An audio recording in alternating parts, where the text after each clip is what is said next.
अवर जतन कर रहे बहु तेरे। अनेकां जीवां ने कई प्रकार के जतन किए। कोई रुखां दे उत्ते पुठे लटके रहे ते कोई जल धारे करते रहे, पानी दे विच खलोते रहे। कईयां ने अपने आले दुआले अग बाल के, धूने बाल के ते उहदे विच बैठे रहे। पर वाहिगुरू जी इन्हां दे विचों कोई भी जीव तुहाडा अंत नहीं पा सकिया। ऊच अपार बेअंत स्वामी। मालक जी, स्वामी जी, तुसी अति उच्चे हो। ऊच अपार, तुहाडा पारावार नहीं पाया जा सकता।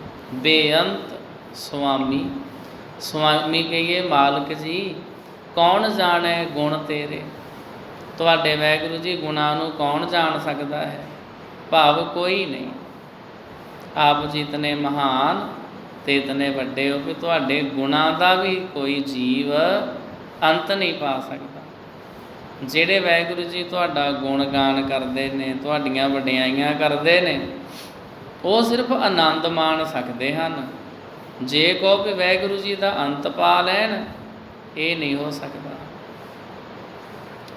ਗੁਰੂ ਪਿਆਰਿਓ, ਸ੍ਰੀ ਗੁਰੂ ਹਰਗੋਬਿੰਦ ਸਾਹਿਬ ਜੀ ਮਹਾਰਾਜ ਦੇ ਸਮੇਂ ਦਾ ਗੁਰਮੁਖ ਪਿਆਰਾ ਨਾਮ ਭਾਈ ਢੇਸਾ। ਢੇਸਾ ਪਹਿਲਾਂ ਅਣਹੋਂਦ ਦਾ ਬੰਦਾ ਸੀ, ਅਰਥਾਤ ਨਾਸਤਕ ਸੀ। ਵਸ ਦੇ ਰਸ ਦੇ ਸੰਸਾਰ ਵਿੱਚ ਉਸ ਨੂੰ ਇਉਂ ਭਾਸਦਾ ਸੀ ਕਿ ਕੁਝ ਹੈ ਨਹੀਂ। ਜੋ ਦਿਸਦਾ ਹੈ ਇਸ ਦੇ ਬਦਲਣ ਮਾਤਰ ਦੇ ਭੁਲੇਵੇਂ ਵਿੱਚ ਉਹ ਅਣਹੋਂਦ ਵੇਂਦਾ ਸੀ। ਇਹ ਨਹੀਂ ਸੀ ਸਮਝਦਾ ਕਿ ਜੋ ਬਦਲਣਾ ਹੈ ਇਹ ਵਿਨਾਸ਼ ਨਹੀਂ, ਇੱਕ ਹੋਂਦ ਹੈ। ਔਰ ਇਹ ਸਭ ਉਸ ਸਦਾ ਹੀ ਹੋਂਦ ਦੇ ਲੱਖਣ ਹਨ। ਵਟਾਓ ਸਟਾਓ ਕਿਸੇ ਹੋਂਦ ਦੇ ਹੋਣ ਦਾ ਸਬੂਤ ਹਨ, ਅਣਹੋਂਦ ਦਾ ਨਹੀਂ। ਪਰ ਉਸ ਦੀ ਅਕਲ ਇਸ ਪੁੱਠੇ ਪਾਸੇ ਪਈ ਹੋਈ ਸੀ। ਉਂਝ ਉਸ ਦੀ ਅਕਲ ਚਤੁਰ ਸੀ।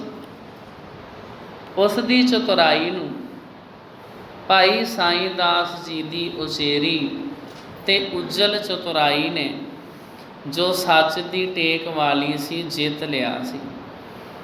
ਉਸ ਦੀ ਅਕਲ ਨੂੰ ਜੋ ਸਖਣਾਪਨ ਵੇਖ ਰਹੀ ਸੀ, ਭਾਈ ਜੀ ਨੇ ਭਰਿਆਪਨ ਦਿਖਾ ਦਿੱਤਾ ਸੀ।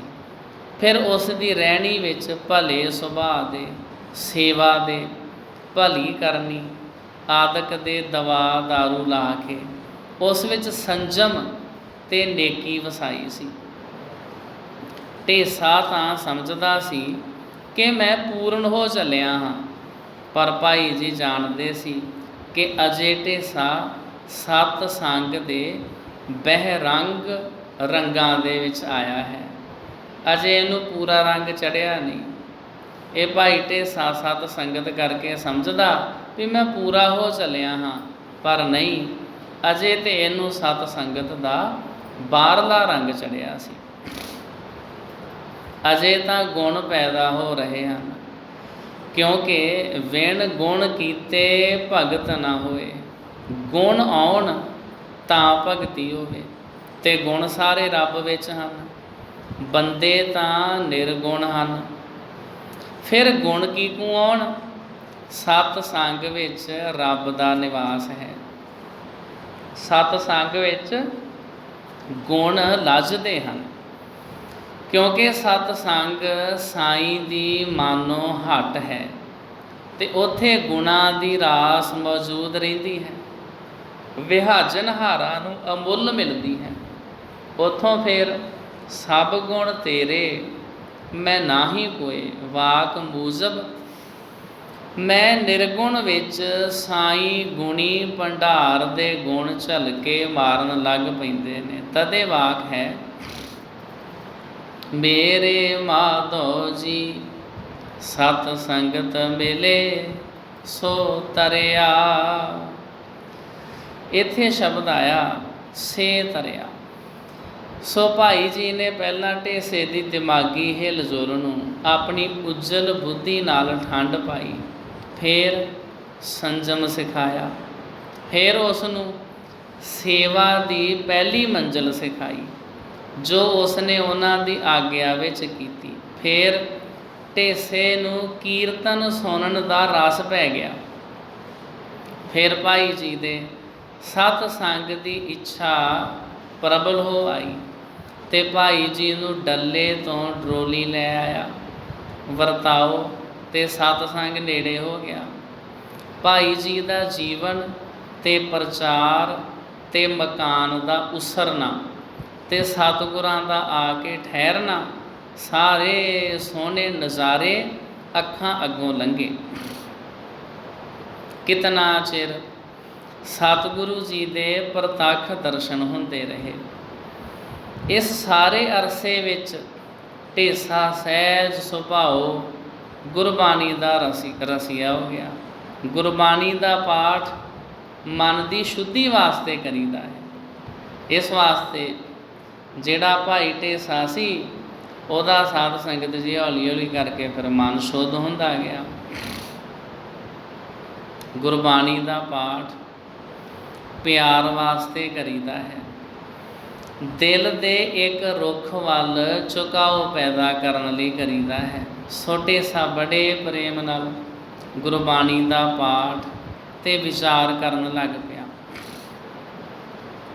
ਬਾਣੀ ਦੇ ਵਿਚਾਰ ਵਾਲੇ ਅਸਰ ਨਾਲ ਦਿਮਾਗ ਮੰਝਣ ਲੱਗ ਪਿਆ।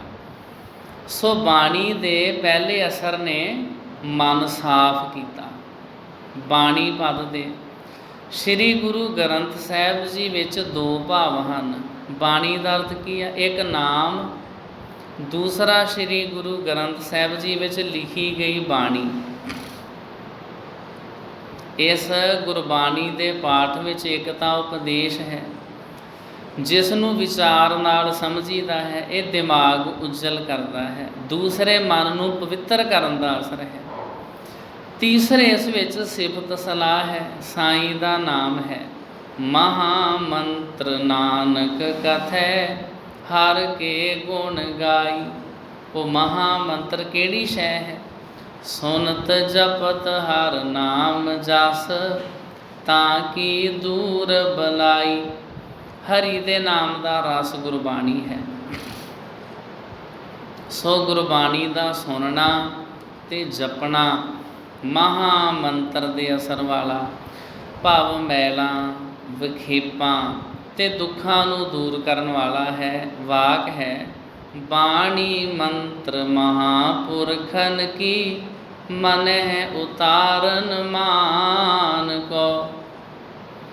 ਸੋ ਬਾਣੀ ਦੇ ਪਹਿਲੇ ਅਸਰ ਨੇ ਮਨ ਸਾਫ਼ ਕੀਤਾ, ਮਾਇਆ ਦੀ ਮੈਲ ਤੋੜੀ ਤੇ ਵਿਚਾਰ ਰੂਪੀ ਅਸਰ ਨੇ ਦਿਮਾਗ ਗਿਆਨਮਈ ਕੀਤਾ। ਹੁਣ ਇੱਕ ਪ੍ਰਭਾਵ ਮਨ ਤੇ ਇਹ ਪੈਂਦਾ ਹੈ ਕਿ ਇੱਥੇ ਨਾਮ ਦਾ ਨਿਵਾਸ ਹੋ ਜਾਵੇ। ਨਾਮ ਇੱਕ ਦਾਤ ਹੈ ਜੋ ਸਾਈਂ ਦੀ ਮਿਹਰ ਨਾਲ ਮਿਲਦੀ ਹੈ। ਕੋਈ ਨਹੀਂ ਸਿਮਰਨ ਕਰ ਸਕਦਾ ਜਿਸ ਪਰ ਮਿਹਰ ਨਹੀਂ। ਸੇ ਸਿਮਰੈ ਜਿਨ ਆਪ ਸਿਮਰਾਏ। ਤੇ ਇਸ ਮਿਹਰ ਦੀ ਪ੍ਰਾਪਤੀ ਦੀ ਜੁਗਤੀ ਅਗਲੀ ਤੁਕ ਵਿੱਚ ਹੈ। ਨਾਨਕ ਤਾਂ ਕੈ ਲਾਗੋਂ ਪਾਏ। ਨਾ ਹੀ ਕੋਈ ਜਪ ਤਪ ਸੰਜਮ ਤੇ ਸੇਵਾ ਕਰਨੀ ਇਸ ਦਾਤ ਦਾ ਹੱਕਦਾਰ ਬਣਾਉਂਦੀ ਹੈ। ਨਾ ਹੀ ਕੋਈ ਵਿਉਂਤ ਹੈ ਜਿਸ ਨਾਲ ਕਿ ਕਿਸੇ ਪ੍ਰਕਾਰ ਦੇ ਜ਼ੋਰ ਨਾਲ ਇਹ ਲੱਭ ਸਕੇ। ਜੇ ਕਿਸੇ ਕਿਉ ਦਿਸ ਆਵੈ ਤਾਂ ਕੋਈ ਕਿਉ ਮੰਗ ਲਏ। ਅੱਕੇ ਕੋਈ ਕਿਉ ਦੇਵਾਏ। ਇਹ ਹਰ ਧਨ ਜ਼ੋਰ ਕੀਤੈ ਕਿਸੇ ਨਾਲ ਨਾ ਜਾਇਆ ਵੰਡਾਇਆ। ਕਿਸੇ ਨਾਲ ਨਾ ਜਾਈ ਵੰਡਾਇਆ। ਇਹ ਨਾਮ ਦਾ ਧਨ ਕਿਸੇ ਕੋਲੋਂ ਜ਼ੋਰ ਨਾਲ ਨਹੀਂ ਵੰਡਾਇਆ ਜਾ ਸਕਦਾ। ਫਿਰ ਇਹ ਕਿੱਥੋਂ ਲੱਭਦਾ ਹੈ? ਹਰ ਧਨ ਰਤਨ ਜਵੇਹਰੀ ਸੋ ਗੁਰ ਹਰ ਧਨ ਹਰ ਪਾਸੋਂ ਦੇਵਾਇਆ। ਅਰਥਾਤ ਇਹ ਹਰ ਧਨ ਰਤਨ ਪਦਾਰਥਾਂ, ਰਤਨ ਜਵਾਹਰਾਂ ਵਾਂਗੂ ਅਮੋਲਕ ਹੈ ਤੇ ਰੱਬ ਜੀ ਤੋਂ ਲੱਭਦਾ ਹੈ। ਤੇ ਗੁਰੂ ਮਹਾਰਾਜ ਜੀ ਰੱਬ ਪਾਸੋਂ ਦਿਵਾਉਂਦੇ ਹਨ। ਤੇ ਰੱਬ ਜੀ ਇਹ ਕਿਸ ਤਰ੍ਹਾਂ ਦਿੰਦੇ ਹਨ? ਜਿਸ ਨੂੰ ਸਤਿਗੁਰ ਨਾਲ ਹਰ ਸ਼ਰਧਾ ਲਾਏ, ਤਿਸ ਹਰ ਧਨ ਕੀ ਵੰਡ ਹੱਥ ਆਵੈ। ਜਿਸ ਨੂੰ ਕਰਤੈ ਧੁਰ ਲਿਖ ਪਾਇਆ। ਜਿਨ੍ਹਾਂ ਦੇ ਵੱਡੇ ਭਾਗ ਹੋਣ। ਫਿਰ ਜੋ ਮਨ ਨੂੰ ਸ਼ੁੱਧ ਕਰਨਾ ਹੈ, ਆਚਰਨ ਨੇਕ ਬਣਾਉਣੇ ਹਨ, ਸੇਵਾ ਤੇ ਸੰਜਮ ਸਿੱਖਣਾ ਹੈ, ਨਿਤਨੇਮ ਦੀ ਬਾਣੀ ਦਾ ਪਾਠ ਅਭਿਆਸ ਕਰਨਾ। ਇਸ ਦਾ ਕੀ ਮਤਲਬ ਹੈ? ਉੱਤਰ ਇਹ ਹੈ ਕਿ ਨਾਮ ਤਾਂ ਰੱਬੀ ਦਾਤ ਹੈ, ਪਰ ਦਾਤਾ ਜਦ ਦਾਤ ਦਿੰਦਾ ਹੈ ਤਾਂ ਮੰਗਤਾ ਅੱਗੋਂ ਝੋਲੀ ਅੱਡਦਾ ਹੈ। ਸੋਈ ਸ਼ੁਭ ਗੁਣਾਂ ਦਾ ਧਾਰਨਾ, ਸੇਵਾ ਤੇ ਬਾਣੀ ਦਾ ਅਭਿਆਸ ਕਰਨਾ। ਕੁਛ ਇਸੇ ਤਰ੍ਹਾਂ ਦੀ ਇੱਕ ਤਿਆਰੀ ਹੈ। ਇਸ ਨਾਲ ਮਨ ਸ਼ੁੱਧ ਹੋ ਕੇ ਸਾਈਂ ਦੇ ਦਰ ਝੋਲੀ ਵਾਂਗੂ ਅੱਡਿਆ ਜਾਂਦਾ ਹੈ। ਜਦੋਂ ਫਿਰ ਦਾਤ ਮਿਲਦੀ ਆ ਤਾਂ ਇਸ ਸਾਈਂ ਦੀ ਦਾਤ ਝੋਲੀ ਵਿੱਚ ਪੈਂਦੀ ਆ। ਭਾਈ ਸਾਈਂ ਦਾਸ ਨੇ ਟੇਸੇ ਨੂੰ ਅਣਹੋਂਦ ਭਾਵ ਦੇ ਹਨੇਰੇ ਵਿੱਚੋਂ ਕੱਢ ਕੇ ਟੋਟੇ ਤੇ ਸ਼ੂਨਤਾ ਦੇ ਅੰਦਰ ਵਾਪਰ ਰਹੇ ਅਸਰ ਤੋਂ ਸਾਫ਼ ਕਰਕੇ ਤੇ ਸ਼ੁਭ ਗੁਣਾਂ ਵਿੱਚ ਸ਼ੁੱਧ ਮਨ ਕਰਕੇ ਸਤਿਗੁਰਾਂ ਵੱਲੋਂ ਹਰ ਧਨ ਦੀ ਦਾਤ ਦਿਵਾਏ ਜਾਣ ਲਈ ਤਿਆਰ ਕਰ ਰੱਖਿਆ ਸੀ।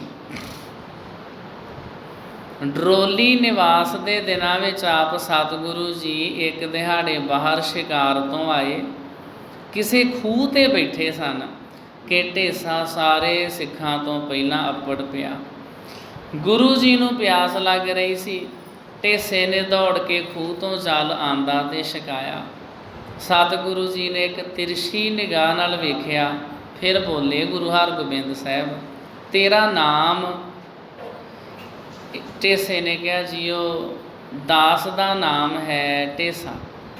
ਸਤਿਗੁਰੂ ਜੀ ਨੇ ਪੁੱਛਿਆ, ਅਜੇ ਵੇਲਾ ਨਹੀਂ ਆਇਆ? ਇਹ ਸੁਣ ਕੇ ਢੇਸਾ ਪੈਰਾਂ 'ਤੇ ਢਹਿ ਪਿਆ ਤੇ ਬੋਲਿਆ, ਦਰ ਢੱਠਣੀ ਬਖਸ਼ੀ ਰੱਖਣੀ। ਸਤਿਗੁਰੂ ਜੀ ਨੇ ਬਚਨ ਕੀਤਾ, ਹਾਂ, ਪਰ ਅਜੇ ਉਹ ਵੇਲਾ ਨਹੀਂ। ਇਹ ਗੱਲ ਬੀਤ ਗਈ। ਢੇਸੇ ਨੇ ਸਾਈਂ ਦਾਸ ਨੂੰ ਦੱਸਿਆ। ਉਹਨਾਂ ਆਖਿਆ, ਢੇਸਿਆ, ਤੁਧ ਭਲੀ ਮੰਗ ਮੰਗੀ, ਦਰ ਢੱਠਣੀ ਮਿਲੀ ਰਹੇ, ਸਾਡੇ ਲਈ ਤਾਂ ਇਹੋ ਬਸ ਹੈ। ਢੇਸੇ ਨੇ ਕਿਹਾ, ਪਰ ਭਾਈ ਸਾਹਿਬ ਜੀ, ਮੈਂ ਉਸ ਵੇਲੇ ਮੰਗਿਆ ਕੁਝ ਨਹੀਂ ਸੀ। ਇਹ ਮੈਂ ਬੇਅਦਬੀ ਸਮਝੀ ਸੀ, ਜਿਸ ਦੇ ਕਾਰਨੋਂ ਡਰਦਾ ਸਾਂ। ਭਾਈ ਸਾਈਂ ਦਾਸ ਨੇ ਕਿਹਾ, ਤੁਸਾਂ ਭਲਾ ਕੀਤਾ, ਪਰ ਉਹ ਸ਼ਹਿਨਸ਼ਾਹ ਆਪੇ ਤੁਰ ਉੱਠਣ ਲੱਗਾ ਸੀ ਤੇ ਤੂੰ ਸਮਝ ਤੁਰ ਉੱਠ ਪਿਆ ਹੈ। ਹੁਣ ਤਾਂ ਸਮੇਂ ਦੀ ਗੱਲ ਰਹਿ ਗਈ ਹੈ। ਦਾਤ ਮਿਲਣੀ ਤਾਂ ਨਿਸ਼ਚੇ ਹੋ ਗਈ ਹੈ, ਅਜੇ ਵੇਲਾ ਨਹੀਂ ਆਇਆ। ਇਸ ਦਾ ਅਰਥ ਹੈ ਕਿ ਦਾਤ ਤਾਂ ਜ਼ਰੂਰ ਮਿਲਣੀ ਹੈ, ਪਰ ਅਜੇ ਸਮਾਂ ਨਹੀਂ ਆਇਆ। ਸਮਾਂ ਆਵੇਗਾ ਤਾਂ ਮਿਲੇਗੀ। ਸੋ ਮਿਲਣਾ ਤਾਂ ਨਿਸ਼ਚੇ ਹੋ ਗਿਆ, ਵਕਤ ਅਨਿਸ਼ਚੇ ਰਿਹਾ। ਸੋ ਵਡੇਰਾ ਕੰਮ ਤਾਂ ਹੋ ਗਿਆ। ਸਮੇਂ ਦਾ ਕੀ ਹੈ? ਇਹ ਤਾਂ ਬੀਤਦਾ ਰਹਿੰਦਾ ਹੈ ਤੇ ਮਿਥਿਆ ਹੋਇਆ ਅਵਸਰ ਆ ਹੀ ਜਾਂਦਾ ਹੈ। ਹੁਣ ਸ਼ੁਕਰ ਵਿੱਚ ਰਹੋ। ਢੇਸੇ ਨੇ ਕਿਹਾ, ਜੀਓ ਦਾਤਾ ਜੀਓ, ਮੈਨੂੰ ਤਾਂ ਆਪਣੇ ਸਤ ਸੰਗ ਦਾ ਦਰ ਬਖਸ਼ੀ ਰੱਖੋ। ਫਿਰ ਜੋ ਦਿਓ ਸੋ ਵਾਧਾ, ਤੇ ਜਦੋਂ ਦਿਓ ਸੋ ਤਦੋਂ ਹੀ ਵਾਧਾ। ਇਹ ਮੇਰੇ 'ਤੇ ਕਿਰਪਾ ਕਰੀ ਰੱਖੋ ਵੀ ਮੈਨੂੰ ਆਪਣੀ ਸੰਗਤ ਵਿੱਚ ਜੋੜੀ ਰੱਖੋ। ਇਹ ਮੇਰੇ 'ਤੇ ਬਖਸ਼ਿਸ਼ ਰਹਿਮਤ ਆਪ ਜੀ ਕਰੋ। ਇਸ ਤਰ੍ਹਾਂ ਦੇ ਬਚਨ ਬਿਲਾਸ ਮਗਰੋਂ ਢੇਸਾ ਉਸੇ ਤਰ੍ਹਾਂ ਲੱਗਾ ਰਿਹਾ। ਇੱਕ ਦਿਨ ਸਵੇਰੇ ਸਾਰ ਜਦੋਂ ਕਿ ਸਤਿਗੁਰੂ ਜੀ ਤੁਰਨ ਦੀਆਂ ਤਿਆਰੀਆਂ ਕਰ ਰਹੇ ਸੀ, ਸਤਿਗੁਰੂ ਸੱਚੇ ਪਾਤਸ਼ਾਹ ਜੀ, ਢੇਸਾ ਬਾਣੀ ਪੜ੍ਹਦਾ ਖੇਤਾਂ ਦੇ ਵਿੱਚ ਦੀ ਜਾ ਰਿਹਾ ਸੀ ਕਿ ਉਸ ਦੀ ਮਦਰ ਧੁਨੀ ਸਤਿਗੁਰਾਂ ਨੇ ਸੁਣੀ। ਆਪ ਉਸ ਵੇਲੇ ਇੱਕ ਵਗਦੇ ਖੂਹ ਦੇ ਚੁਬੱਚੇ ਤੇ ਵਗਦੇ ਜਲ ਵਿੱਚ ਚਰਨ ਰੱਖੀ ਬੈਠੇ ਸਨ। ਮਿੱਠੀ ਧੁਨ ਸੁਣ ਕੇ ਆਪ ਬੜੇ ਖੁਸ਼ ਹੋਏ ਤੇ ਬੋਲੇ, ਢੇਸਿਆ। ਢੇਸਾ ਭੱਜ ਕੇ ਆਇਆ ਤੇ ਚਰਨਾਂ ਤੇ ਢਹਿ ਪਿਆ। ਸਤਿਗੁਰੂ ਜੀ ਨੇ ਕਿਹਾ, ਢੇਸਾ। ਤੇ ਢੇਸੇ ਨੇ ਕਿਹਾ, ਜੀ ਪਾਤਸ਼ਾਹ। ਸਤਿਗੁਰੂ ਜੀ ਨੇ ਬਚਨ ਕੀਤਾ, ਜਾ ਇੱਕ ਕੋ ਹੋਰ ਅੱਗੇ ਤੇ ਉਜਾੜ ਵਿੱਚ ਇੱਕ ਘੜੀ ਬੈਠ ਕੇ ਆ ਜਾ। ਜਾ ਚੁੱਪ ਬੈਠ ਕੇ ਆ ਜਾ। ਢੇਸਾ ਮੱਥਾ ਟੇਕ ਕੇ ਟੁਰ ਗਿਆ। ਦਿਲ ਵਿੱਚ ਇੱਕ ਚਾਉ ਹੈ ਤੇ ਇੱਕ ਸਹਿਮ ਹੈ। ਦਾਤੇ ਨੇ ਹੁਕਮ ਦਿੱਤਾ ਹੈ, ਇਸ ਗੱਲ ਦਾ ਤਾਂ ਚਾਉ ਹੈ, ਕੀ ਹੋਣਾ ਹੈ ਇਹ ਸਹਿਮ ਹੈ। ਪਰ ਉਹ ਗੁਰੂ ਗੁਰੂ ਜਪਦਾ ਟੁਰੀ ਗਿਆ ਤੇ ਜਾ ਕੇ ਇੱਕ ਉਜਾੜ ਵਿੱਚ ਬੈਠਾ। ਢੇਸੇ ਨੇ ਹੁਣ ਅੱਖਾਂ ਮੀਟ ਲਈਆਂ ਤੇ ਮੂੰਹ ਬੰਦ ਕਰ ਲਿਆ। ਚਾਰ ਚੁਫੇਰੇ ਚੁੱਪਚਾਪ ਸੀ। ਕੰਨਾਂ ਵਿੱਚ ਲੱਗੀ ਆਪਣੇ ਹੀ ਸਰੀਰ ਦੇ ਅੰਤਰੀਵ ਅੰਗਾਂ ਦੀ ਹਰਕਤ ਸੁਣਾਈ ਦੇਣ, ਛਾਂ ਛਾਂ। ਪਰ ਢੇਸੇ ਨੇ ਕਿਹਾ, ਸੱਚਮੁੱਚ ਸਤਿਗੁਰੂ ਨੇ ਇਹ ਛਾਂ ਛਾਂ ਸੁਣ ਲਈ ਤਾਂ ਮੈਨੂੰ ਨਹੀਂ ਘੱਲਿਆ। ਇਹ ਤਾਂ ਐਵੇਂ ਪਈ ਇਕਾਂਤ ਵਿੱਚ ਸੁਣੀ ਦੀ ਹੈ। ਜਦੋਂ ਕਿ ਬਾਹਰ ਦੇ ਉੱਚੇ ਸ਼ਬਦ ਬੋਲਣੋਂ ਹਟ ਜਾਣ, ਮੈਨੂੰ ਸਤਿਗੁਰ ਨੇ ਇਸ ਦੇ ਸੁਣਨ ਲਈ ਨਹੀਂ ਘੱਲਿਆ ਹੋਣਾ। ਉਹ ਉੱਚਾ ਦਾਤਾ ਕਿਸੇ ਉੱਚੇ ਮੰਤਵ 'ਤੇ ਆਪਣੇ ਸੇਵਕਾਂ ਨੂੰ ਤੋਰਦਾ ਹੈ। ਇਹ ਛਾਂ ਛਾਂ ਤਾਂ ਨਿੰਮ ਬਹੁਤ ਪੀ ਲਈਏ ਜਾਂ ਖੁਸ਼ਕੀ ਚੜ੍ਹ ਜਾਏ ਤਾਂ ਆਪੇ ਹੀ ਜ਼ੋਰਾਂ ਦੀ ਸੁਣ ਲਈਦੀ ਹੈ। ਤਾਂ ਤੇ ਇੱਧਰੋਂ ਧਿਆਨ ਮੋੜਾਂ। ਸੋ ਢੇਸੇ ਨੇ ਆਪਣੇ ਧਿਆਨ ਨੂੰ ਛਾਂ ਛਾਂ ਵੱਲੋਂ ਮੋੜਿਆ ਤਾਂ ਅੱਖਾਂ ਅੱਗੇ ਕਈ ਦੇਖੇ ਥਾਂ ਤੇ ਡਿੱਠੇ ਜੀਵ ਲੰਘੇ। ਢੇਸੇ ਨੇ ਕਿਹਾ, ਜ਼ਰੂਰ ਮੇਰੇ ਸਤਿਗੁਰੂ ਦਾ ਇਹ ਮਤਲਬ ਨਹੀਂ ਹੋਣਾ ਕਿ ਮੇਰੇ ਦਿਮਾਗ ਅੱਗੇ ਮੇਰੇ ਚੇਤੇ ਦੀ ਸ਼ਕਤੀ ਨਾਲ ਡਿੱਠੇ ਹੋਏ ਥਾਂ ਤੇ ਵੇਖੇ ਹੋਏ ਜੀਵ ਲਿਆ ਲਿਆ ਰੱਖੇ। ਜ਼ਰੂਰ ਮੇਰੇ ਸਤਿਗੁਰੂ ਦਾ ਆਸ਼ਾ ਗੰਭੀਰ ਤੇ ਉੱਚਾ ਹੈ। ਫਿਰ ਉਸ ਨੇ ਇਸ ਤੋਂ ਵੀ ਜੀ ਨੂੰ ਮੋੜ ਲਿਆ ਤੇ ਜੋ ਸੂਰਤ ਮਨ ਅੱਗੇ ਆਵੇ ਉਸ ਨੂੰ ਵਰਜ ਕੇ ਬਾਹਰੋਂ ਹੀ ਟੋਰ ਦੇਵੇ। ਤਾਂ ਅੰਦਰ ਇੱਕ ਵੇਹਲ ਜਿਹੀ ਲੱਗੀ ਭਾਸਨ। ਢੇਸੇ ਨੇ ਕਿਹਾ, ਜ਼ਰੂਰ ਮੇਰੇ ਦਾਤੇ ਦਾ ਵੇਹਲ ਮਾਤਰ ਨੂੰ ਤੱਕਣਾ ਮੇਰੇ ਘੱਲਣ ਦਾ ਪ੍ਰਯੋਜਨ ਨਹੀਂ ਹੋ ਸਕਦਾ। ਤਾਦੋਂ ਸਾਖਿਆ, ਹੁਣ ਮੈਂ ਹੋਰ ਕਰਾਂ ਕੀ? ਨਾ ਛਾਂ ਛਾਂ ਸੁਣਾ, ਨਾ ਮੂਰਤਾਂ ਦੇ ਅਕਸ ਵੇਖਾਂ। ਹਾਂ, ਸਭ ਨੂੰ ਵਰਜ ਰਹਾ ਹਾਂ, ਜੋ ਵੇਲ ਜਿਹੀ ਪਈ ਹੈ ਇਸ ਵਿੱਚ ਟਿਕਾਂ। ਪਰ ਉਹ ਮੈਂ ਕਿਉਂ ਕਰਨੀਆਂ ਵਿੱਚ ਲੱਗਾ ਪਿਆ ਹਾਂ? ਮੈਨੂੰ ਬਹਿ ਆਉਣ ਦਾ ਹੁਕਮ ਹੈ।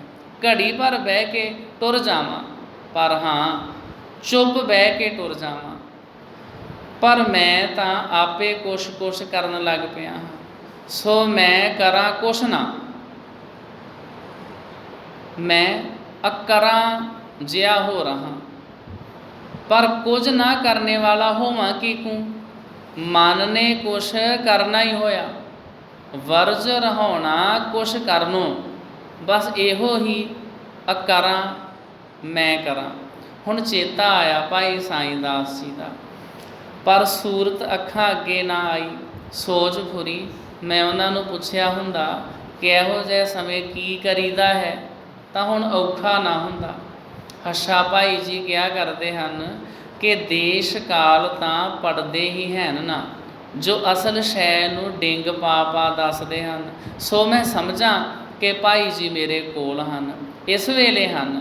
ਸੋ ਮੈਂ ਉਹਨਾਂ ਵੱਲ ਤੱਕਦਾ ਹਾਂ, ਉਹ ਦੱਸਣਗੇ ਕਿ ਮੈਂ ਕਿਵੇਂ ਕਰਾਂ। ਢੇਸਾ ਹੁਣ ਜ਼ੋਰ ਲਾਵੇ, ਸਾਈਂ ਦਾਸ ਜੀ ਦਾ ਚਿਹਰਾ ਅੱਖਾਂ ਅੱਗੇ ਨਾ ਆਵੇ। ਹੋਰ ਜਗਤ ਦੇ ਦੇਖੇ ਸੁਣੇ ਆਪਣੇ ਪਰਾਏ ਵੈਰੀ ਸੱਜਣ ਤਾਂ ਪਏ ਅੱਖਾਂ ਅੱਗੇ ਝਲ ਕੇ ਮਾਰਨ, ਪਰ ਗੁਰਮੁਖ ਦਾ ਚਿਹਰਾ ਨਜ਼ਰੀ ਨਾ ਆਵੇ। ਫੇਰ ਜ਼ੋਰ ਲਾਇਆ, ਪਰ ਗੁਰਮੁਖ ਦਾ ਧਿਆਨ ਨਾ ਆਇਆ। ਖਿਆਲ ਤਾਂ ਸਾਰਾ ਸਾਈਂ ਦਾਸ ਵੱਲ ਲੱਗ ਗਿਆ, ਪਰ ਸੂਰਤ ਨਾ ਦਿਸੀ। ਫੇਰ ਢੇਸੇ ਘਬਰਾ ਕੇ ਆਖਿਆ, ਵਾਹ ਅਵੈੜੇ ਮਨਾ, ਜੋ ਡਾਢੇ ਪਿਆਰੇ ਹਨ ਜੋ ਇਸਤਰੀ ਪੁੱਤਰ ਸੰਬੰਧੀ ਸਭ ਤੋਂ ਉੱਚੇ ਸੁੱਚੇ ਸੋਹਣੇ ਤੇ ਮਿੱਠੇ ਹਨ, ਉਹੀ ਦਿਲ ਤੋਂ ਇੰਨੀ ਦੂਰ ਹਨ ਕਿ ਨਹੀਂ ਦੀਂਦੇ। ਹੋਰ ਸਹੁਰੇ ਸਾਰੇ ਪਏ ਦਿਲ ਦੇ ਨੇਤਰਾਂ ਅੱਗੇ ਘੁੰਮਰ ਪਾਉਂਦੇ ਹਨ, ਵਰਜ ਵਰਜ ਹਟਾਉਂਦਾ ਹਾਂ, ਪਰ ਸ਼ਹਿਦ ਦੁਆਲੇ ਮੱਖੀਆਂ ਹਾਰ ਪਏ ਘੁੰਮਦੀਆਂ ਹਨ। ਤੇ ਉਹ ਜੋ ਮੈਨੂੰ ਪਿਆਰਾ ਹੈ, ਜਿਸ ਦੀ ਮੇਰੇ ਨਾਲ ਨਿਸ਼ਕਾਮ ਪ੍ਰੀਤ ਹੈ, ਜਿਸ ਮੇਰਾ ਉਧਾਰ ਕਰਨਾ ਹੈ, ਦਿਲ ਅੱਗੇ ਸੂਰਤ ਧਾਰ ਕੇ ਨਹੀਂ ਆਉਂਦਾ, ਠੀਕ ਮੇਰਾ ਦਿਲ ਮੈਲਾ ਹੈ। ਤਦੇ ਸਤਿਗੁਰੂ ਜੀ ਨੇ ਉਸ ਦਿਨ ਕਿਹਾ ਸੀ, ਅਜੇ ਵੇਲਾ ਨਹੀਂ ਆਇਆ। ਮੈਂ ਸਮਝਦਾ ਸਾਂ ਕਿ ਬਾਣੀ ਤੇ ਸੇਵਾ ਨਾਲ ਮੇਰੀ ਮੈਲ ਝੜ ਗਈ ਹੈ, ਠੀਕ ਮੇਰੇ ਮਨ ਦੀ ਮੋਟੀ ਮੈਲ ਝੜ ਗਈ, ਪਰ ਹਾਏ ਕੋਈ ਬਰੀਕ ਮੈਲ, ਡਾਢੀ ਚੰਬੜਨ ਵਾਲੀ ਮੈਲ ਮੇਰੇ ਅੰਦਰ ਹੈ, ਜੋ ਮੇਰੇ ਦਿਲ ਦੇ ਸ਼ੀਸ਼ੇ ਨੂੰ ਧੁੰਦਲਾ ਕਰ ਰਹੀ ਹੈ, ਜਿਸ ਵਿੱਚ ਪ੍ਰੀਤ ਵਾਲੇ ਨਿਰਮਲ ਮਨ ਵਾਲੇ ਸਾਈਂ ਦੇ ਪਿਆਰੇ ਸੁੱਚੇ ਆਤਮਾ ਵਾਲੇ ਗੁਰਮੁਖ ਦਾ ਦੀਦਾਰ ਨਹੀਂ ਦਿਸਦਾ। ਜਾਂ ਖਬਰੇ ਐਉਂ ਹੈ ਕਿ ਮੇਰਾ ਦਿਲ ਜੋ ਇੱਕ ਮੰਦਰ ਹੈ, ਜਿਸ ਵਿੱਚ ਮੇਰੇ ਮਿੱਤਰ ਸਾਕ ਸੰਬੰਧੀ ਤਾਂ ਭੱਜੇ ਆ ਰਹੇ ਹਨ, ਕਿਉਂਕਿ ਇਹ ਉਹਨਾਂ ਲਈ ਸੋਹਣਾ ਹੈ, ਪਰ ਗੁਰਮੁਖ ਨਹੀਂ ਆਉਂਦੇ, ਕਿਉਂਕਿ ਇਹ ਉਹਨਾਂ ਲਈ ਅਜੇ ਕੋਥਰਾ ਥਾਂ ਹੈ। ਕੀ ਜਾਣੀਏ ਇਹ ਮੇਰੇ ਮਨ ਦੀ ਮੈਲ ਕਿਹੀ ਸੂਖਮ ਥਿੰਦੀ ਮੈਲ ਹੈ, ਜੋ ਮੈਨੂੰ ਉਂਝ ਤਾਂ ਦੀਦੀ ਨਹੀਂ, ਪਰ ਉਸ ਵਿੱਚੋਂ ਸੂਖਮ ਆਕਾਰ ਵਾਲੀਆਂ ਚੀਜ਼ਾਂ ਨਹੀਂ ਦਿਸਦੀਆਂ ਤੇ ਮੋਟੇ ਆਕਾਰ ਵਾਲੀਆਂ ਦਿਸਦੀਆਂ ਹਨ। ਹੁਣ ਅਚਾਨਕ ਢੇਸੇ ਨੂੰ ਚੇਤਾ ਆਇਆ ਤੇ ਉੱਚੀ ਬੋਲਿਆ, ਓਏ ਮੂਰਖਾ, ਤੈਨੂੰ ਤਾਂ ਹੁਕਮ ਸੀ ਚੁੱਪ ਕਰਕੇ ਬੈਠ ਆ, ਤੇ ਤੂੰ ਤਾਂ ਬਾਹਰੋਂ ਚੁੱਪ ਬੈਠਾ ਹੈ। ਤੇਰੇ ਅੰਦਰ ਘੋੜ ਦੌੜ ਹੋ ਰਹੀ ਹੈ ਤੇ ਰੌਲੇ ਪੈ ਰਹੇ ਹਨ, ਤੂੰ ਹੁਕਮ ਨਹੀਂ ਪਾਲ ਰਿਹਾ। ਅਡੋਲ ਹੋ, ਚੁੱਪ ਹੋ, ਕੁਛ ਨਾ ਕਰ, ਕੁਛ ਨਾ ਕਰ, ਟਿਕ, ਚੁੱਪ। ਇਹ ਕੰਮ ਸਭ ਤੋਂ ਔਖਾ, ਚੁੱਪ ਹੋ ਕੇ ਬੈਠਣਾ, ਕਿਸੇ ਤਰ੍ਹਾਂ ਦਾ ਮਨ ਵਿੱਚ ਕੋਈ ਖਿਆਲ ਨਾ ਆਵੇ। ਇਹ ਸਭ ਤੋਂ ਸਾਧ ਸੰਗਤ ਜੀ ਕਠਿਨ ਤੇ ਔਖਾ ਕਾਰਜ ਹੈ। ਇਹ ਕਹਿ ਫੇਰ ਖਿਆਲ ਬਾਹਰ ਦੇ ਬਾਹਰ ਵਰਜ ਰਹਾਵੇ ਤੇ ਅੰਦਰ ਦੇ ਫੁਰਨੇ ਅੰਦਰ ਵਰਜ ਰਹਾਵੇ, ਪਰ ਇਹ ਵੀ ਯਤਨ ਹੀ ਹੋਇਆ, ਚੁੱਪ ਨਾ ਹੋਈ। ਚੁੱਪ ਕਿਵੇਂ ਹੋਵੇ? ਬਥੇਰੀ ਚੁੱਪ ਕਰੇ ਪਰ ਚੁੱਪ ਨਾ ਹੋਵੇ। ਸੋਚ ਫਿਰ ਆ ਪਵੇ, ਸੋਚ ਸੋਚੇ ਤਾਂ ਕੋਈ ਸੋਚ ਅਸੋਚ ਵਿੱਚ ਨਾ ਲੈ ਜਾਵੇ, ਉਹ ਤਾਂ ਸੋਚ ਦੀ ਗੰਢ ਸਗੋਂ ਖੁੱਲ੍ਹ ਪਵੇ। ਸੋ ਰਤਾ ਅੰਦਰ ਵੇਲ ਜਿਹੀ ਪਾਸ ਕੇ ਢੇਸਾ ਜਾਂ ਤਾਂ ਸੋਚ ਵਿੱਚ ਪੈ ਜਾਵੇ ਜਾਂ ਅਸੋਚ ਦੇ ਤਰਲੇ ਵਿੱਚ ਪੈ ਜਾਵੇ, ਤਾਂ ਫਿਰ ਸੋਚੇ ਕਿ ਹੁਣ ਚੁੱਪ ਹੈ, ਇਹੋ ਵੇਲ ਜਿਹੀ ਚੁੱਪ ਹੈ। ਇਹ ਚੁੱਪ ਫਿਰ ਅਚੁੱਪ ਪਾਸੇ, ਹਾਂ ਇਹ ਪਾਸੇ ਕਿ ਇਹ ਚੁੱਪ ਦਾ ਤਰਲਾ ਹੈ। ਫਿਰ ਆਖੇ ਮਨਾ, ਹੁਕਮ ਸੀ ਤੈਨੂੰ ਗੁਰੂ ਹਰਗੋਬਿੰਦ ਸਾਹਿਬ ਦਾ, ਚੁੱਪ ਬੈਠ, ਤੂੰ ਕਿਉਂ ਤਰਲੇ ਵਿੱਚ ਹੈ, ਚੁੱਪ ਬੈਠ।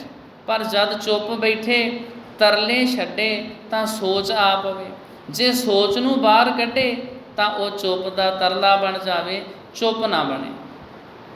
ਉਹ ਘੜੀ ਮੁੱਕਣ 'ਤੇ ਆ ਰਹੀ ਸੀ। ਢੇਸੇ ਗਿਆ, ਅੱਜ ਫੇਰ ਸਤਿਗੁਰਾਂ ਨੇ ਕਹਿਣਾ ਹੈ, ਅਜੇ ਵੇਲਾ ਨਹੀਂ ਆਇਆ। ਹਾਂ ਜੇ ਆਖਣਗੇ ਤਾਂ ਸੱਚ ਆਖਣਗੇ। ਦੇਖੋ ਮੈਂ ਇੱਕ ਘੜੀ ਕੀ ਇੱਕ ਪਲ ਚੁੱਪ ਨਹੀਂ ਬੈਠ ਸਕਦਾ, ਸੱਚ ਹੀ ਕਹਿਣਗੇ ਨਾ।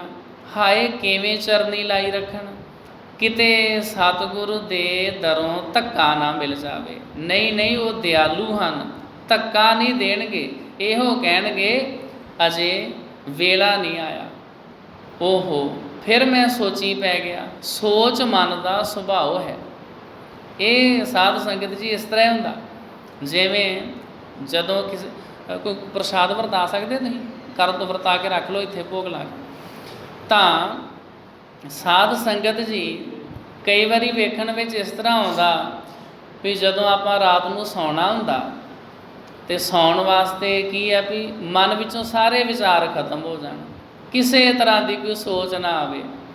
ਜਿਹੜੇ ਸਿਆਣੇ ਲੋਕ ਡਾਕਟਰ ਉਹ ਕਹਿੰਦੇ ਵੀ ਤੁਹਾਨੂੰ ਗੂੜੀ ਨੀਂਦ ਆ ਜਾਵੇ, ਇਹਦੇ ਵਾਸਤੇ ਸਾਰੇ ਆਪਣੇ ਵਿਚਾਰ ਬੰਦ ਕਰੋ, ਤੁਹਾਡਾ ਮਨ ਇੱਧਰ ਉੱਧਰ ਬਿਲਕੁਲ ਨਾ ਭਟਕੇ।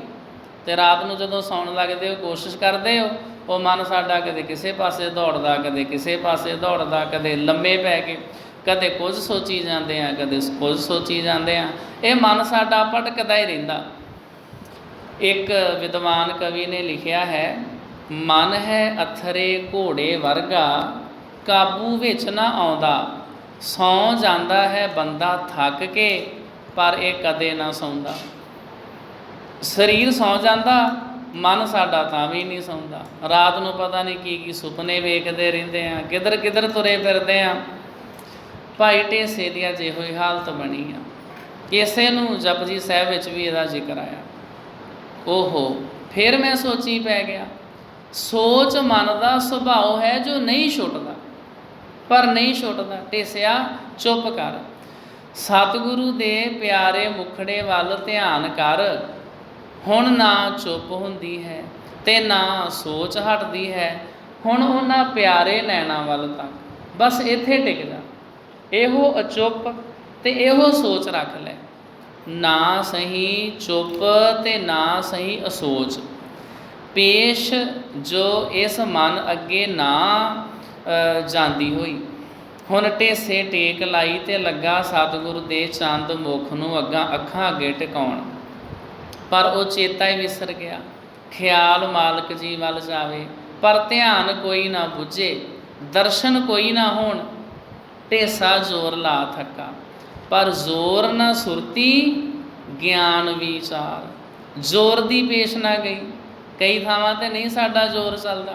जोर नाल सुरत नहीं ला सकते, जोर नाल ज्ञान नहीं प्राप्त किया जा सकता।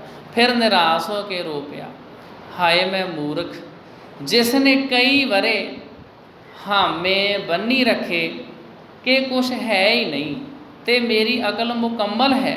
अज मैं इन्ना बेबस बच्चे वर्गा हो रहा हाँ कि मैं अपने आप को चुप नहीं रख सकता।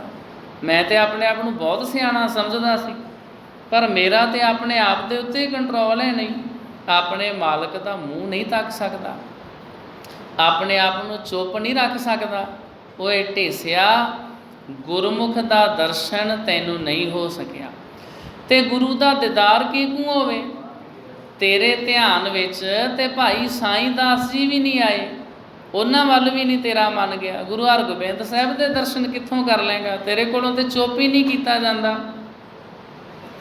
जिथे गुरमुख पैर नहीं पाउंदे, उत्थे गुरु किवें पाउंदा है।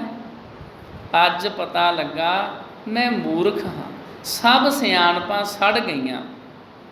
तृष्णा भुख तां मेरी घटी सी, पर की घटी। कोई तृष्णा है तां पईयां सूरतां मूरतां थावां दे नक्शे ते संकल्प अखां अगे दबा दब आ रहे हैं। इहदा भाव मेरी तृष्णा बुझी नहीं। अभुख हो के चुप हो के मैथों एक घड़ी ना बह होया। बथेरी कोशिश की, सोचे सोच ना होवई, जे सोची लख वार। चुपे चुप ना होवई, जे लाए रहा लिवतार। भुखिया भुख ना उतरी, जे बन्ना पुरिया भार। सैस सियाणपां लख होए, तां एक ना चले नाल। इस घड़ी विच हुक्म बजा लियाउण लई मैं सारियां सियाणपां खर्च कीतियां, पर हाय ढेसिया तेरी काई पेश ना चली। एक गल, एक सियाणप दी भी कोई गल ना चली। वेख दाते दा हुक्म ना मन होया, घड़ी रब जाने बीत ही गई हो। मैं की मूँह देसां, मैं अड़मन हुक्म अदूल मूर्ख। हाय मैं की मूँह देसां, हुण की करां। उठ चलां, दाता जी उडीकदे होणगे। वो पुछणगे बह आया है, मैं कहांगा हाँ जी। वो कहणगे चुप बह आया है, तां कीकू कहांगा हाँ जी।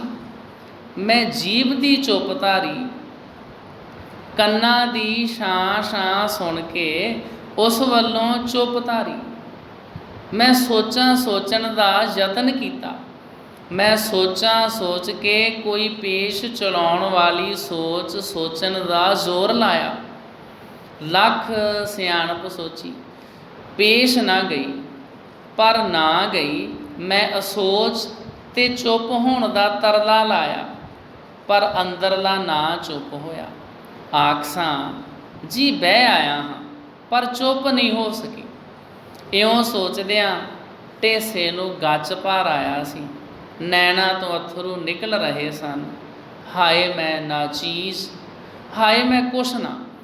ਇਸ ਤਰ੍ਹਾਂ ਦੇ ਗੱਚ ਵਿੱਚ ਆਪੇ ਤੋਂ ਬੇਆਪੇ ਜਿਹੇ ਵਿੱਚ ਵਿਰਾਗ ਆ ਗਿਆ ਕਿ ਅਚਾਨਕ ਇੱਕ ਛਿਨ ਆਈ, ਇੱਕ ਝਲਕਾਰਾ ਵੱਜਾ, ਇੱਕ ਅੱਖ ਚਮਕਾਰ ਦਾ ਸਮਾਂ ਲੰਘਿਆ ਕਿ ਢੇਸੇ ਨੂੰ ਸਤਿਗੁਰੂ ਜੀ ਦੇ ਖੂਹ ਪਰ ਬੈਠੇ ਜਲ ਦੀ ਆੜ ਵਿੱਚ ਰੱਖੇ ਚਰਨ ਕਮਲ ਦਿਸ ਪਏ।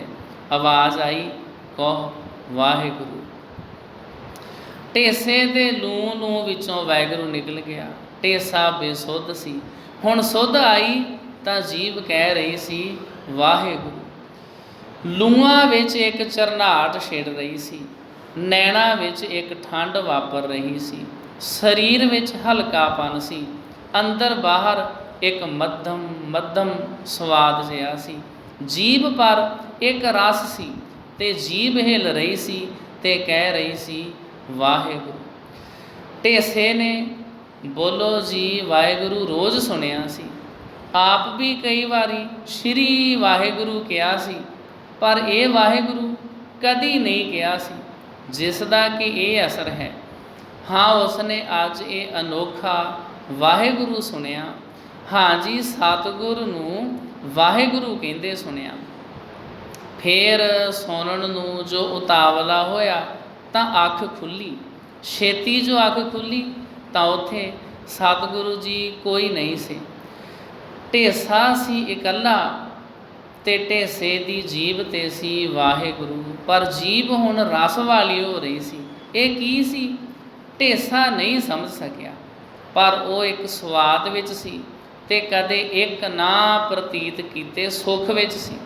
ਉਹਦੇ ਦਿਲ ਨੂੰ ਇੰਨਾ ਜ਼ਿਆਦਾ ਆਨੰਦ ਤੇ ਖੁਸ਼ੀ ਅੱਜ ਪਹਿਲੀ ਵਾਰੀ ਪ੍ਰਤੀਤ ਹੋ ਰਹੀ ਸੀ। ਵੈਸੇ ਤੇ ਉਹਨੇ ਵਾਹਿਗੁਰੂ ਕਈ ਵਾਰੀ ਸੁਣਿਆ ਸੀ, ਪਰ ਵਾਹਿਗੁਰੂ ਕਹਿਣ ਦਾ ਅੱਜ ਜਿਹੜਾ ਉਹਨੂੰ ਆਨੰਦ ਆਇਆ ਸੀ ਉਹ ਕਦੇ ਨਹੀਂ ਸੀ ਆਇਆ। ਹੁਣ ਘੜੀਓਂ ਵੱਧ ਬੀਤ ਗਿਆ, ਜਾਪਦਾ ਸੀ। ਢੇਸਾ ਉੱਠਿਆ। ਉੱਠੇ ਕੌਣ, ਪਰ ਹੁਕਮ ਯਾਦ ਸੀ ਸੋ ਉੱਠਣਾ ਪਿਆ। ਉੱਠਿਆ ਤੇ ਟੁਰ ਪਿਆ। ਅੰਦਰ ਇੱਕ ਨਾਮ ਦੀ ਹੋਂਦ ਜਾਂ ਧੁਨ ਭਾਸਦੀ ਹੈ, ਇੱਕ ਜਾਗਰਤ ਭਾਸਦੀ ਹੈ, ਇੱਕ ਸਵਾਦ ਭਾਸਦਾ ਹੈ। ਅਰ ਸਿਮਰਨ ਵਾਹਿਗੁਰੂ ਦਾ ਜਾਰੀ ਹੈ। ਇਉਂ ਢੇਸਾ ਸਨੇ ਸਨੇ ਰਸ ਮੱਤਾ, ਨੈਣ ਅਲਸਾਇਆ ਟੁਰੀ ਆਇਆ। ਅੱਗੇ ਖੂਹ 'ਤੇ ਦਾਤਾ ਜੀ ਕੋਈ ਨਹੀਂ ਸਨ, ਉਹ ਉੱਥੋਂ ਜਾ ਚੁੱਕੇ ਸਨ। ਢੇਸੇ ਨੂੰ ਹੁਣ ਪਿਆਰ ਦੀ ਖਿੱਚ ਦਾ ਤੁਣਕਾ ਤਾਂ ਵੱਜਾ, ਪਰ ਘਬਰਾ ਨਹੀਂ ਹੋਇਆ। ਫਿਰ ਡੇਰੇ ਆਇਆ, ਸਤਿਗੁਰੂ ਜੀ ਉੱਥੇ ਵੀ ਨਹੀਂ ਸਨ। ਹੁਣ ਹੋਰ ਪਿਆਰ ਦੀ ਖਿੱਚ ਵੱਜੀ, ਪਰ ਘਬਰਾ ਨਹੀਂ ਪਿਆ। ਢੇਸਾ ਹੁਣ ਸਾਈਂ ਦਾਸ ਦੇ ਘਰ ਆਇਆ। ਅੰਦਰ ਗਿਆ ਤਾਂ ਦਾਤਾ ਜੀ ਪਲੰਗ 'ਤੇ ਬੈਠੇ ਸਨ। ਰਾਮੋ ਪੱਖਾ ਚੱਲ ਰਹੀ ਸੀ ਤੇ ਸਾਈਂ ਦਾਸ ਜੀ ਚਰਨਾਂ ਪਾਸ ਬੈਠੇ ਸਨ। ਸਤਿਗੁਰ ਹੱਸ ਕੇ ਬੋਲੇ, ਢੇਸਿਆ ਚੁੱਪ ਬੈਠ ਆਇਆ ਹੈ। ਢੇਸਾ ਚਰਨਾਂ ਨਾਲ ਲਿਪਟ ਗਿਆ, ਰੋ ਪਿਆ ਤੇ ਬੋਲਿਆ, ਸੱਚਿਆ ਮੈਂ ਮੂਰਖ, ਮੈਂ ਮੂਰਖ, ਮੈਂ ਮੂਰਖ। ਸਤਿਗੁਰੂ ਜੀ ਨੇ ਬਚਨ ਕੀਤਾ, ਸੁਣਾ ਚੁੱਪ ਬੈਠੋ ਕਿ ਨਾ। ਢੇਸੇ ਨੇ ਕਿਹਾ, ਇਹ ਤਨ ਭੌਂਕਣਾ ਚੁੱਪ ਨਹੀਂ ਬਹਿਣ ਦਿੰਦਾ। ਤੇਰੀ ਮਿਹਰ, ਤੇਰੇ ਚਰਨਾਂ ਤੋਂ ਬਲਿਹਾਰ, ਤੂੰ ਝਲਕਾ ਮਾਰਿਆ। ਕੋਈ ਝੋਲਾ ਪਾਇਓ ਈ ਕਿ ਕੋਈ ਚਮਕਾਰਾ ਦਿੱਤੋ ਈ, ਮੈਨੂੰ ਕੁਛ ਪਤਾ ਨਹੀਂ ਲੱਗਾ। ਸਤਿਗੁਰੂ ਨੇ ਪੁੱਛਿਆ, ਕੁਛ ਹੋਇਆ ਸੀ? ਢੇਸੇ ਨੇ ਕਿਹਾ, ਪਾਤਸ਼ਾਹ ਹਮ ਰੁਲਤੇ ਫਿਰਤੇ ਕੋਈ ਬਾਤ ਨਾ ਪੂਛਤਾ, ਗੁਰ ਸਤ ਗੁਰ ਸੰਗ ਕੀਰੇ ਹਮ ਥਾਪੇ। ਸਤਿਗੁਰੂ ਜੀ ਨੇ ਪੁੱਛਿਆ, ਕੁਛ ਸੁਣਿਆ, ਡਿੱਠਾ, ਸਮਝਿਆ? ਢੇਸੇ ਨੇ ਕਿਹਾ, ਜੀ ਸੁਣਿਆ। ਜਦੋਂ ਮੈਂ ਇਕਾਂਤ ਵਿੱਚ ਜਾ ਕੇ ਜੰਗਲ ਬੀਆਬਾਨ ਵਿੱਚ ਚੁੱਪ ਕਰਕੇ ਬੈਠਾ ਤੇ ਮੈਨੂੰ ਆਪਣੇ ਸਰੀਰ ਦੇ ਅੰਦਰੋਂ ਆਵਾਜ਼ਾਂ ਸੁਣਾਈ ਦਿੱਤੀਆਂ। ਛਾਂ ਛਾਂ ਦੀ ਆਵਾਜ਼ ਸੁਣਾਈ ਦਿੱਤੀ, ਜਿਹਦਾ ਪਹਿਲਾਂ ਜ਼ਿਕਰ ਆ ਗਿਆ। ਆਪਣੇ ਅੰਦਰੋਂ ਹੀ ਆਵਾਜ਼ਾਂ ਸੁਣਾਈ ਦੇਣ ਲੱਗ ਜਾਂਦੀਆਂ। ਡਿੱਠਾ, ਹੋਰ ਕੀ ਵੇਖਿਆ? ਆਪਣੇ ਪਰਾਏ ਮਿੱਤਰ ਵੈਰੀਆਂ ਦੀਆਂ ਤਸਵੀਰਾਂ ਦੇ ਨਕਸ਼ੇ। ਨਾ ਡਿੱਠਾ ਪਰ ਨਾ ਡਿੱਠਾ ਦੇਖਣ ਯੋਗ, ਨਾ ਸੁਣਿਆ ਪਰ ਨਾ ਸੁਣਿਆ ਸੁਣਨੇ ਯੋਗ। ਜਿਹਨੂੰ ਵੇਖਣਾ ਸੀ ਉਹ ਨਹੀਂ ਧਿਆਨ 'ਚ ਆਇਆ। ਮੈਂ ਚੁੱਪ ਕਰਕੇ ਬੈਠਾ ਰਿਹਾ। ਮੇਰੇ ਧਿਆਨ 'ਚ ਪਤਾ ਨਹੀਂ ਕਿੰਨੇ ਲੋਕਾਂ ਦੀਆਂ ਮੂਰਤਾਂ, ਵੈਰੀ ਮਿੱਤਰ, ਆਪਣੇ ਬੇਗਾਨੇ ਪਰਾਏ, ਘਰ ਵਾਲੇ, ਬੀਵੀ, ਬੱਚੇ, ਸਕੇ ਸੰਬੰਧੀ, ਰਿਸ਼ਤੇਦਾਰ, ਉਹ ਸਾਰੇ ਮੇਰੇ ਧਿਆਨ 'ਚ ਘੁੰਮਦੇ ਰਹੇ ਜਦੋਂ ਮੈਂ ਚੁੱਪ ਕਰਕੇ ਬੈਠਾ। ਪਰ ਸਤਿਗੁਰੂ ਜੀ ਤੁਹਾਡੇ ਵੱਲ ਨਹੀਂ ਧਿਆਨ ਗਿਆ, ਤੁਸੀਂ ਨਹੀਂ ਕਿਤੇ ਦਿਖਾਈ ਦਿੱਤੇ। ਸਤਿਗੁਰੂ ਨੇ ਕਿਹਾ, ਫੇਰ ਖਾਲੀ ਆਇਆ, ਜਿਹਾ ਗਿਆ ਤਿਹਾ। ਟੇਸੇ ਨੇ ਕਿਹਾ, ਖਾਲੀ ਗਿਆ ਪਾਤਸ਼ਾਹ, ਭਰਿਆ ਆਇਆ। ਤੂੰ ਮਿਹਰ ਕੀਤੀ, ਕੋਈ ਛਿਨ ਆਈ, ਮੈਂ ਡਿੱਠੇ ਤੇਰੇ ਚਰਨ ਕਮਲ ਮਕਰੰਦ ਰਸ ਨਾਲ ਭਰੇ। ਮੈਂ ਸੁਣਿਆ ਵਾਹਿਗੁਰੂ, ਜੋ ਸੁਣਿਆ ਬਹਿ ਗਿਆ ਜੀਭ ਤੇ ਉਸ ਤੋਂ ਹੇਠਾਂ ਲੈ ਗਿਆ ਤੇ ਹਲਕਾ ਕਰ ਗਿਆ ਸਰੀਰ। ਮਨ ਤੇ ਆਤਮਾ ਨੂੰ ਖੀਵਾ ਹੋ ਰਿਹਾ ਹਾਂ, ਸਵਾਦ ਵਿੱਚ ਹਾਂ, ਤੇ ਜੀਭ ਕਹਿ ਰਹੀ ਹੈ ਵਾਹਿਗੁਰੂ ਵਾਹਿਗੁਰੂ ਵਾਹਿਗੁਰੂ। ਇਹ ਕਹਿ ਢੇਸਾ ਫੇਰ ਚਰਨਾਂ ਨਾਲ ਲਿਪਟ ਗਿਆ। ਹੁਣ ਸਤਿਗੁਰਾਂ ਨੇ ਸਿਰ ਤੇ ਪਿਆਰ ਦਿੱਤਾ ਤੇ ਆਖਿਆ, ਢੇਸਿਆ ਤੈਨੂੰ ਨਾਮ ਦੀ ਦਾਤ ਧੁਰੋਂ ਹੋਈ ਹੈ, ਪਰ ਵੇਖ ਇਹ ਦਾਤ ਅਜ਼ਰ ਵਸਤੂ ਹੈ, ਇਸ ਨੂੰ ਜਰਨਾ ਕਠਨ ਹੈ, ਤੇ ਵੇਖੀ ਇਹ ਗਵਾ ਨਾ ਬੈਠੀ। ਸਾਈਂ ਦਾਸ ਵੱਲ ਵੇਖਿਆ। ਸਾਈਂ ਦਾਸ, ਢੇਸਾ ਨਾਮ ਧਰੀਕ ਹੋਇਆ ਹੈ, ਇਸ ਤੇ ਮਿਹਰ ਤੇਰੇ ਪਿਆਰ ਦਾ ਸਦਕਾ ਹੋਈ ਹੈ, ਇਸ ਤੇ ਮਿਹਰ ਰੱਖੀ। ਸਤ ਸੰਗ ਦੀ ਬਹੁਤ ਲੋੜ ਹੈ। ਇਹ ਪਿੱਛੋਂ ਤਪਹੀਣ ਹੈ, ਇਹਨੇ ਪਿਛਲੇ ਸਮੇਂ ਵਿੱਚ ਕੋਈ ਤਪ ਨਹੀਂ ਕੀਤਾ। ਇੱਥੇ ਸੇਵਾ ਘਾਲ ਦਾ ਪੱਕਾ ਨਹੀਂ।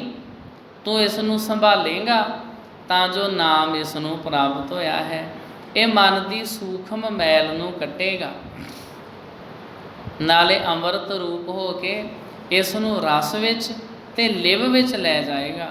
ਹਾਲੇ ਜੋ ਰਸ ਇਸ ਨੂੰ ਪਿਆ ਹੈ ਉਹ ਰਾਸ ਪਾ ਦਿੱਤੀ ਹੈ। ਇਸ ਦੇ ਵਣਜ ਵਪਾਰ ਦਾ ਧਿਆਨ ਰੱਖੀ ਤਾਂ ਜੋ ਆਪਣੀ ਰਾਸ ਵਾਲਾ ਹੋ ਜਾਵੇ। ਇਹ ਕਹਿ ਸਤਿਗੁਰਾਂ ਨੇ ਢੇਸੇ ਨੂੰ ਵਿਦਾ ਕੀਤਾ। ਇਹ ਸੀ ਵਿਥਿਆ ਜੋ ਸਤਿਗੁਰੂ ਜੀ ਦੇ ਟੁਰਨ ਤੋਂ ਪਹਿਲਾਂ ਢੇਸੇ ਨਾਲ ਵਾਪਰ ਚੁੱਕੀ ਸੀ। ਸਤਿਗੁਰੂ ਜੀ ਹੁਣ ਅੰਮ੍ਰਿਤਸਰ ਸਨ, ਪਿੱਛੋਂ ਸਾਈਂ ਦਾਸ ਜੀ, ਸਤ ਸੰਗ ਸੀ ਤੇ ਵਾਹਿਗੁਰੂ ਦੇ ਦੇਸ਼ ਮੰਡਲ ਦਾ ਕੰਮ ਜਾਰੀ ਸੀ। ਇਸ ਤਰ੍ਹਾਂ ਸਤਿਗੁਰੂ ਸੱਚੇ ਪਾਤਸ਼ਾਹ ਜੀ ਗੁਰੂ ਚਰਨਾਂ ਦੇ ਵਿੱਚ ਆਪਣੇ ਪਿਆਰਿਆਂ ਨੂੰ ਰੰਗ ਦਿੰਦੇ ਨੇ, ਨਾਮ ਦੀਆਂ ਦਾਤਾਂ ਝੋਲੀ ਵਿੱਚ ਪਾ ਦਿੰਦੇ ਨੇ। ਪਰ ਇਹ ਸਾਰਾ ਕੁਝ ਹੈ ਬਹੁਤ ਕਠਿਨ। ਆਖਣ ਔਖਾ ਸਾਚਾ ਨਾਮ, ਰੱਬ ਦਾ ਨਾਮ ਜਪਣਾ, ਇੱਕ ਮਨ ਇੱਕ ਚਿੱਤ ਹੋ ਕੇ ਗੁਰਬਾਣੀ ਪੜ੍ਹਨੀ, ਇਹ ਸਾਧ ਸੰਗਤ ਜੀ ਬਹੁਤ ਕਠਿਨ ਹੈ। ਪਰ ਇਹਦੇ ਵਾਸਤੇ ਸਾਨੂੰ ਲੱਗੇ ਜ਼ਰੂਰ ਰਹਿਣਾ ਚਾਹੀਦਾ ਵੀ ਵੱਧ ਤੋਂ ਵੱਧ ਸਮਾਂ ਸਤਿਗੁਰੂ ਜੀ ਦੀ ਅੰਮ੍ਰਿਤ ਬਾਣੀ ਨੂੰ ਪਿਆਰ ਨਾਲ ਪੜ੍ਹਨਾ ਤੇ ਪਿਆਰ ਨਾਲ ਸਮਝਣਾ। ਤੇ ਇਹ ਆਨੰਦ ਲੈਣ ਵਾਸਤੇ ਫਿਰ ਸਮਾਂ ਇਤਿਆਦਿਕ ਸਭ ਕੁਝ ਭੁੱਲਣਾ ਪੈਂਦਾ। ਸਾਨੂੰ ਕਿਸੇ ਹੱਦ ਵਿੱਚ ਰਹਿਣਾ ਪੈਂਦਾ, ਕਿਸੇ ਲਿਮਟ ਵਿੱਚ ਰਹਿਣਾ ਪੈਂਦਾ। ਅਸੀਂ ਤੇ ਜਪਜੀ ਸਾਹਿਬ ਦਾ ਪਾਠ ਹੀ ਕਰਨਾ ਹੋਵੇ ਉਹਦੇ ਵਾਸਤੇ ਬਾਰ-ਬਾਰ ਸਾਨੂੰ ਘੜੀ ਵੇਖਣੀ ਪੈਂਦੀ ਆ। ਕਿੰਨੀਆਂ ਪੌੜੀਆਂ ਹੋ ਗਈਆਂ, ਨਾਲ ਦੀ ਨਾਲ ਪੌੜੀਆਂ ਗਿਣਦੇ ਜਾਂਦੇ ਆ। 15 ਹੋ ਗਈਆਂ, 25 ਹੋ ਗਈਆਂ, ਹੁਣ ਤੇ ਬਸ ਪਾਠ ਮੁੱਕਣ ਹੀ ਵਾਲਾ। ਜਾਂ ਅਸੀਂ ਘੜੀ ਵੇਖਦੇ ਰਹਿੰਦੇ ਹਾਂ।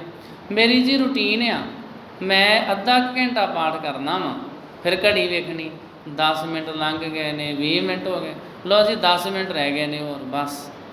ਇਸ ਤਰ੍ਹਾਂ ਸਾਡਾ ਤਾਂ ਧਿਆਨ ਹੀ ਹੋਰ ਪਾਸੇ ਭਟਕਦਾ ਰਹਿੰਦਾ। ਕਿੰਨਾ ਕੁ ਸਮਾਂ ਰਹਿ ਗਿਆ, ਕਦੋਂ ਆਏ ਆ, ਕਦੋਂ ਉੱਠਣਾ, ਇਸ ਤਰ੍ਹਾਂ ਹੀ ਸਮਾਂ ਸਾਡਾ ਲੰਘ ਜਾਂਦਾ। ਮਨ ਕਿੱਥੇ ਟਿਕੇ? ਗੁਰੂ ਸਾਹਿਬ ਦੇ ਦਰਸ਼ਨ ਕਿਵੇਂ ਹੋਣ? ਗੁਰੂ ਹਰਗੋਬਿੰਦ ਸਾਹਿਬ ਜੀ ਦੇ ਦਰਸ਼ਨ ਕਿਵੇਂ ਹੋਣ? ਨਾਮ ਦੀਆਂ ਦਾਤਾਂ ਸਾਡੀ ਝੋਲੀ ਵਿੱਚ ਕਿਵੇਂ ਪੈਣ। ਤਾਂ ਹੀ ਅੱਜ ਦੇ ਸਮੇਂ ਵਿੱਚ ਜਿੰਨੇ ਲੋਕ ਨੇ ਸਾਰੇ ਇਸ ਪਾਸੇ ਜ਼ੋਰ ਦੇ ਰਹੇ ਆ, ਤੁਸੀਂ ਆਪਣੀਆਂ ਚਿੰਤਾਵਾਂ ਪਰੇਸ਼ਾਨੀਆਂ ਨੂੰ ਦੂਰ ਕਰੋ, ਮੈਡੀਟੇਸ਼ਨ ਕਰੋ, ਕੁਝ ਸਮਾਂ ਇਕਾਂਤ ਹੋ ਕੇ ਬੈਠਿਆ ਕਰੋ, ਜਿੱਥੇ ਤੁਹਾਨੂੰ ਕਿਸੇ ਤਰ੍ਹਾਂ ਦੀ ਕੋਈ ਆਵਾਜ਼ ਨਾ ਸੁਣਾਈ ਦੇਵੇ। ਜੇ ਸੁਣਾਈ ਦੇ ਰਹੀਆਂ ਨੇ ਉਹ ਬੰਦ ਹੋ ਜਾਣ। ਤੁਸੀਂ ਆਪਣੇ ਆਪ ਵਿੱਚ ਖੋ ਜਾਓ, ਆਪਣੇ ਅੰਦਰ ਵੱਲ ਮੁੜੋ। ਇਹਦੇ ਨਾਲ ਮਨ ਸ਼ਾਂਤ ਹੋਵੇ, ਗੁਰੂ ਸਾਹਿਬ ਜੀ ਦੀਆਂ ਬਖਸ਼ਿਸ਼ਾਂ ਹੋਣ। ਅੱਜ ਦੇ ਵਕਤ ਇਤਨੀਆਂ ਬੇਨਤੀਆਂ ਪ੍ਰਵਾਨ ਕਰਨੀਆਂ ਸੀ, ਹੋਈਆਂ ਭੁੱਲਾਂ ਗਲਤੀਆਂ ਦੀ ਮੁਆਫੀ।